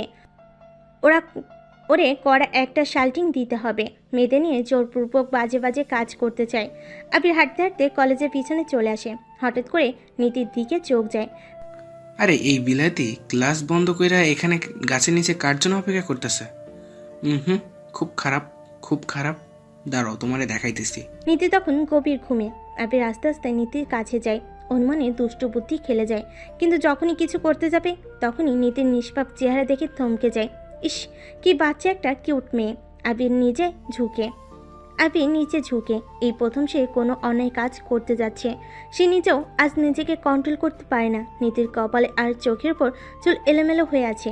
আবির চুলগুলো সরিয়ে আস্তে করে কপালে চুমু দেয়, এরপর গালে। নীতি হালকা নড়েচড়ে ওঠে। ঘুমের ভেতরে আবিরকে জড়িয়ে ধরে। আবিরও একটু নিচু হয়ে পড়ে। এখানে আশেপাশে ওদের কাউকে দেখা যাবে না, কারণ কলেজের এই পেছনের অংশে প্রচুর বড় বড় গাছগাছালি। এখানে মানুষ মেরে ফেলেও কেউ টের পাবে না। আর ওরা তো রোমাঞ্চই করছে। আবির বুঝতে পারে নীতি জব্বর ঘুম দিয়েছে। আবির হাসে। বনে বাদুড়ে এত ঘুম দিতে পারি কেউ? আবার নীতির দিকে তাকাতে দেখে নীতির নীল কুর্তিটা পেট থেকে সরে গেছে। নীতি একপাশ হয়ে থাকাতে ওর বুকের একাংশ জামার ভেতর থেকে উকি দিচ্ছে। এই প্রথমবারের মতো আবির নিজেকে সামলে রাখতে পারে না। এর আগে এর চেয়েও হট সুন্দরী মেয়ে দেখো কোনোদিন ওর মনের ভেতর কিছু আসেনি, কিন্তু আজ এসেছে। সে নীতিকে ভালোবাসতে চায়, স্পর্শ করতে চায়, আদরে ভরিয়ে দিতে চায়। আজীবন নীতিকে এইভাবে জড়াতে চায়। একে হয়তো বলে লাভ অ্যাট ফার্স্ট সাইট। আবির নীতির নাভিতে আলতো করে চুমু দেয়, এরপর হাত বোলাতে থাকে। এরপর নীতির গলা ঘাড়ে চুমায়। আস্তে আস্তে সে নিচে আসতে থাকে। ওড়নাটা সরাতে নীতির পুরো বুক ওর সামনে উন্মুক্ত হয়ে যায়। আবির পাগলের মতন হয়ে যায়। নীতির বুকে হাত দিতে যায়। হঠাৎ তার মনে হয়, ছিছি, সে এটা কি করছে? সে একটা ভদ্র ঘরের ভদ্র ছেলে।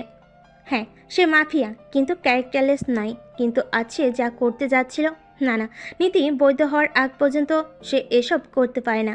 আবির চলে যেতে নেয়। তখনই নীতি ঘুমের তালে তাকে টান মেরে নিজের ওপর নিয়ে নেয় আর তাকে জড়িয়ে হালকা আদর করতে থাকে। আবির কী করবে বুঝতে পারে না। সে তাকে ঠেলা মেরে উঠে পড়ে। আচমকা ঠেলায় নীতির ঘুম ভেঙে যায়। সে লাফিয়ে ওঠে। আপনার এত বড় সাহস আমাকে ঘুমন্ত অবস্থায় পেয়ে? ছি, আপনাকে শুধু গুন্ডা জানতাম এতদিন, কিন্তু আপনি যে চরিত্রহীন তা তো জানি না। আপনার সাহস কি করে এলো এসব করার? আমি গিয়ে এক্ষুনি প্রিন্সিপাল সাহেবকে বিচার দেব। আরে শুনুন, আপনি ভুল বুঝছেন। ভুল না, দেখাচ্ছি আপনাকে। নীতি রেখে চলে যায় প্রিন্সিপাল রুমে। আবির পেছন পেছন আসতে থাকে। নীতি প্রিন্সিপাল রুমে এর আগে কখনো আসেনি। সে এসে দরজায় কড়া নাড়তেই ভেতর থেকে প্রিন্সিপাল বলে ওঠে, আসো ভেতরে এসো। Hello sir. প্রিন্সিপাল ঘুরে বসে, ভুরু কুচকে বলে, হ্যালো হ্যালো। কি শব্দ? বাঙালি মেয়েরা আর মুসলিম মেয়েরা বলে আসসালামু আলাইকুম, তা জানো না? পড়েছো কোথায়, এদেশে না বিদেশে? নীতি ঘাবড়ে যায়, জিভ কামড়ে বলে, সরি স্যার, সালাম দেওয়া উচিত ছিল। আসসালামু আলাইকুম। জি স্যার, বিদেশে পড়েছি সেজন্য কথায় কথায় হ্যালোটা আগে চলে আসে। হ্যাঁ হ্যাঁ, প্রথমেই বুঝেছি। তাই কি চাই এখানে?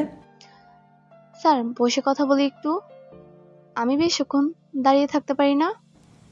হ্যাঁ বসো, তবে তোমার সাহস দেখে অবাক হচ্ছি, কেউ কখনো আমার সামনে এইভাবে কথা বলেনি।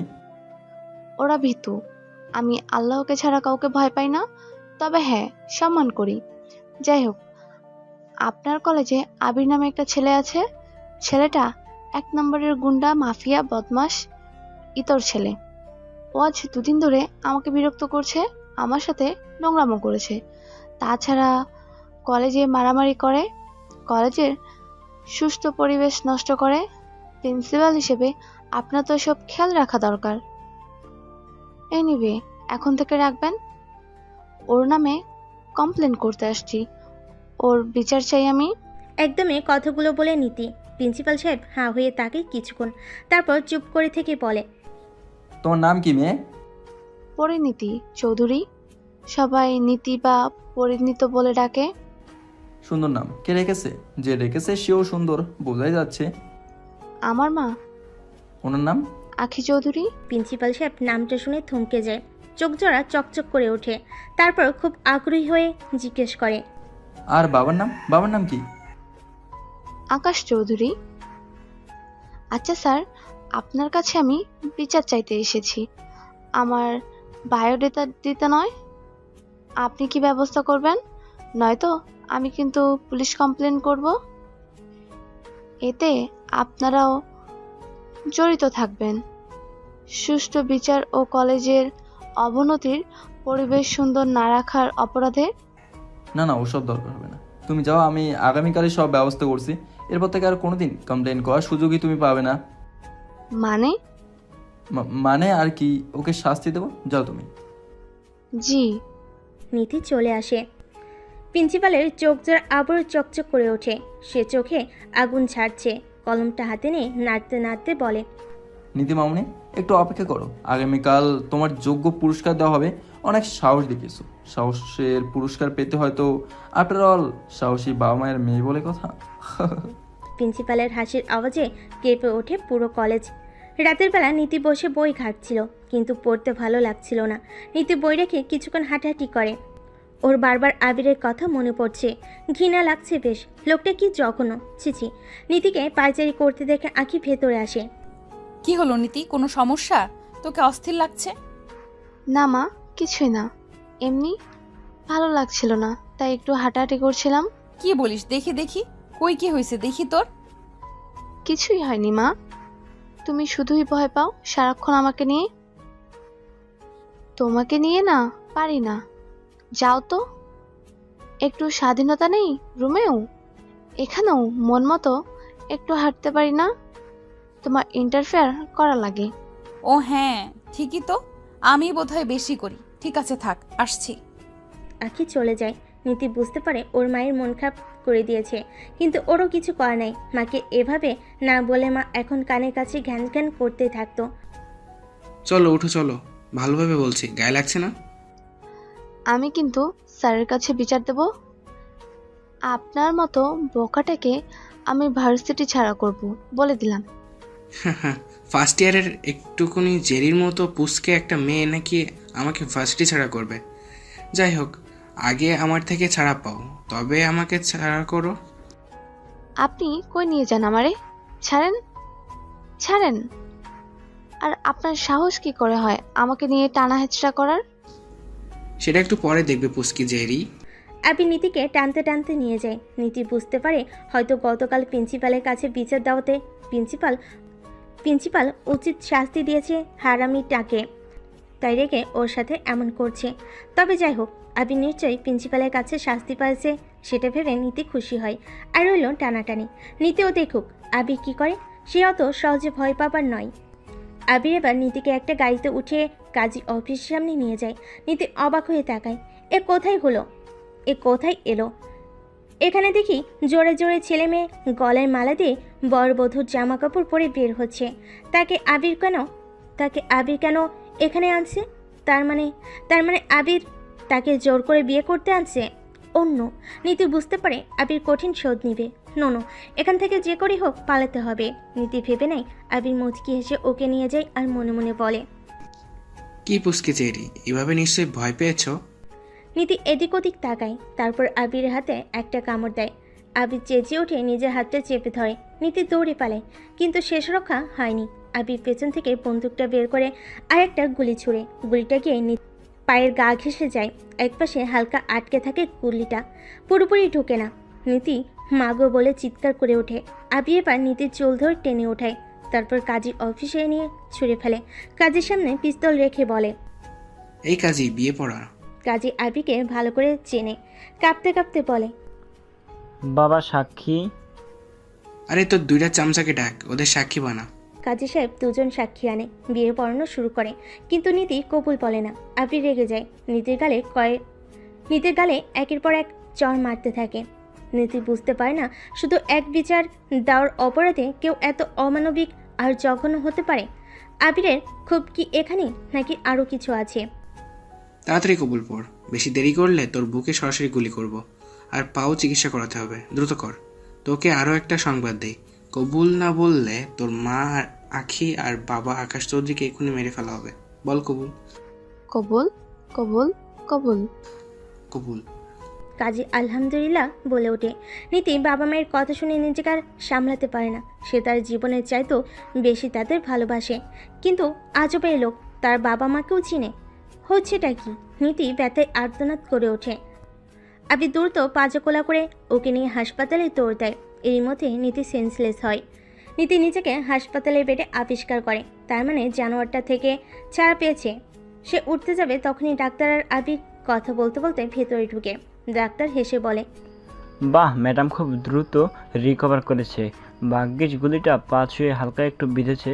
সময় মতো নিয়ে আসায় এখন আর রিস্ক নেই, ওনাকে চাইলে নিয়ে যেতে পারেন। আবির হেসে মাথা নাড়ায়। নীতি ডাক্তারকে কিছু বলতে চায়, কিন্তু ডাক্তার বুঝে না। ডাক্তার চলে যায়। কিছুক্ষণ পর আবির বলে, ডাক্তারকে ইশারা করে লাভ নেই বউ, তুমি আমার বিয়ে করা বউ, এখন আমার সাথেই যেতে হবে তোমাকে। উঠো। আরে কই নেন আমাকে, ছাড়েন, যাব না আমি। ছাড়েন মগের মুল্লুক, যা পারছেন করছেন। সে কখন থেকে শুরু করেছেন? আপনার সাথে আমি এমন কি করছি? হ্যাঁ, কোন অপরাধে এত যন্ত্রণা দিচ্ছেন? এই মেয়েটা বেশি কথা বলে, এসো। এই বলে আবির নীতিকে কোলে উঠিয়ে নেয়। নীতি শান্ত মেয়ের মতো চুপচাপ থাকে না। এর সাথে ঠান্ডা মাথায় কাজ করতে হবে। উত্তেজিত হলে নিজেরই ক্ষতি। আবির নীতিকে ড্রাইভিং সিটের পাশে বসিয়ে নিজের ড্রাইভ সিটে বসে পড়ে। গাড়ি স্টার্ট করে। 1 ঘন্টা পর একটা বাসের সামনে এসে থামে নীতি। বেশ জাঁকজমক আর আলিশান দালান। নীতি হাঁ হয়ে ভেতরে ঢুকে। বাড়িতে কোনো শব্দ নেই। আশ্চর্য, এত বড় বাড়ি অথচ কেউ নেই। এ সময় নীতিকে অবাক করে দিয়ে প্রিন্সিপাল মানে রাফিন চৌধুরী নিচে নামে। বাবা এবার বলো আমি তোমার যোগ্য সন্তান কিনা। দেখো তোমার পথের কাঁটাকে কিভাবে নিয়ে আসছে, এবার খুশি তো? সাব্বাস বেটা, এই নাহলে তুই রাফিন চৌধুরীর ছেলে? নীতি অবাক হয়। আবি তাহলে এই প্রিন্সিপালেরই ছেলে? হাইরে বলত, মায়ের গল্প সে তাহলে মাসির সাথে করেছে এতদিন, কিন্তু এরা কেন ওকে জোর করে ধরে নিয়ে আসলো সামনে একটা বিচারের জন্য? প্রিন্সিপালও পাগল হলো বটে। বাপ বেটা দুটারই মাথায় সমস্যা। আপনাদের হয়ে গেলে আমি একটু কথা বলতে পারি? হ্যাঁ শিওর। আমাকে এখানে এনে কোন জন্মের শোধ নিচ্ছেন দুজন? কি সমস্যা আপনাদের? বোকামি। সমস্যা আমাদের না, সমস্যা তো হবে তোমাদের। মানে আপনাকে তো একজন ভালো শিক্ষক হিসেবে জানি, কিন্তু আপনি যে মুখোশধারী লোকে সেটা জানে? এই আবির, মেয়েটাকে ঘরে নিয়ে যা। এখনো দাঁড়িয়ে এর বেকার বক বক শুনছিস? রাফিন চৌধুরী হুঙ্কারে নীতিকে নিয়ে আবির রুমে যায়। আসলে আখি আর আকাশের অপমানের প্রতিশোধ নিতে নিজেকে তৈরি করে রাফিন। বিয়ে করে এক বড় ব্যবসায়ী মেয়েকে, কিন্তু সেই মেয়ে মানে আবিরের মা কিছুদিনের মধ্যেই রহস্যজনকভাবে মারা যায়। এরপরই রাফিন চৌধুরী হন সমস্ত সম্পত্তির মালিক, কারণ ততদিনে আবিরের নানাও আর বেঁচে নেই। ধীরে ধীরে সমাজসেবক এবং এরপর হন প্রিন্সিপাল। এদিকে আবির বড় হয়, তবে বাবার মতোই হয় মাফিয়া। কিন্তু পার্থক্য আছে দুজনের। আবিরের মন ওর বাবার মতো কুলসিত হয়ে যায়নি, কিন্তু আবির নীতির জন্য জঘন্য আচরণ করেছে। এর কারণ রাফিন চৌধুরী আবিরের মায়ের মৃত্যু দায়ী করেছে নীতির বাবা মাকে। রাফিন চৌধুরী ছেলেকে বলেন নীতিকে আবিরের জন্য পছন্দ করে রেখেছিলেন ওর মা, কিন্তু আঁকি আর আকাশ নাকি তাকে অপমান করে বের করে দেন। আর সে সেই শোকে স্ট্রোক করে আবিরের মা। যদিও এটা ডাহা মিথ্যা কথা। এই কথা শোনার পর আবির চরম ক্ষেপে যায়। তখনই মায়ের ছবি আর বাবার পা ছুঁয়ে শপথ নেয় নীতিকে এসে বিয়ে করবে, যে কোনো মূল্যে হোক, জোর করে। যদিও আবির প্রথম দেখায় তাকে ভালোবেসে ফেলেছিল, এবার সে নীতিকে ঘৃণা করে, চরম ঘৃণা। ওরা চলে যেতে রাফিন মুচকি হাসে। আখি আর আকাশ এবার বুঝবে জীবনে কি আছে তোমাদের। এদিকে দিন গিয়ে রাত পার হয়, নীতি ঘরে ফেরার খবর নেই। এই অবস্থায় আখি পাগলের মতন হয়ে গেছে, ভয় পাচ্ছে কি থেকে কি হলো নীতির। আকাশ সান্ত্বনা দিচ্ছে, কিন্তু আকাশও জানে আখিকে এসব মিছে সান্ত্বনা দিয়ে লাভ নেই। এক পর্যায়ে আখি থানাতে যায়, তার মেয়েকে যে ফেরত পেতেই হবে। আবি নীতিকে খাবার খেতে দেয়, নীতি খায় না। আবি তাই তাকে চর মারে, নীতি বাধ্য হয়ে খেয়ে নেয়। রাত 12টা। সারাদিনের ধকল, অসুস্থ শরীর, টেনশন, স্বপ্নে নীতি আর চোখ খোলা রাখতে পারে না। আপাতত নীতিকে বেঁধে রাখা হয়েছিল, সে অবস্থাতেই নীতি ঘুমিয়ে পড়ে। আবি সিগারেট টানছে আর নীতিকে দেখছে। মেয়েটা কি নিষ্পাপ, সরল, মায়াবী। আবি ভাবতে পারছে না যার জন্য সে পাগল, আজ তাকে পেয়েও এভাবে অবহেলার নির্যাতনে রাখতে হচ্ছে। কি করবে? নীতির চেয়ে যে ও বেশি তার মাকে ভালোবাসে। মাঝরাতে হঠাৎ ভয়ঙ্কর এক দুঃস্বপ্নে নীতি চেঁচিয়ে ওঠে। আবির দৌড়ে আসে, অসুবিধা হলো কিনা দেখতে। নীতি আবিরকে জড়িয়ে ধরে কাঁদতে থাকে। আবিরের মায়া হয়। তুমি ভয় পাচ্ছ? হ্যাঁ, আমি রাতে একা ঘুমাতে পারি না, মাকে নিয়ে ঘুমাতে হয়। দিনের বাঘি নিয়ে এখন রাত কেনা, রাতে ভয় পায়। আচ্ছা ঠিক আছে, এখানে আসো, হাতের বাঁধন খুলে দিচ্ছি, তবে পালাতে পারবে না। এখানে মানে কোথায়? খাটে? হ্যাঁ, না হলে আর কই। আপনার সাথে? হ্যাঁ, এত অবাক হওয়ার কি আছে, আমি তোমার স্বামী। কখনো না, এক খাটে আপনার সাথে ঘুমাতে পারবো না। আপনি যান, আপনি নিচে ঘুমান। মেয়ে সাহস তো কম না, আমার খাট বলে নিচে আমাকে ঘুমাতে হবে। কখনোই হবে না, ঘুমালে উপরে আমার সাথে ঘুমাবে। নীতি বাধ্য হয়ে উপরে উঠে আবিরের মাঝখানে বালিশ দিয়ে রাখে। চিন্তা করো না, তুমি ঘুমালে আমি লুকিয়ে স্পর্শ করব না। সেদিন ভুলে এমন করেছি। আমি গুন্ডা, তবে লম্পট না। নীতি মন্ত্রমুগ্ধ হয়ে যায় আবিরের কথায়। আবির ঘুমিয়ে পড়ে। নীতির চোখে ঘুম নেই। মানুষটা খারাপ না, কিন্তু খারাপ হওয়ার অভিনয় কেন করে?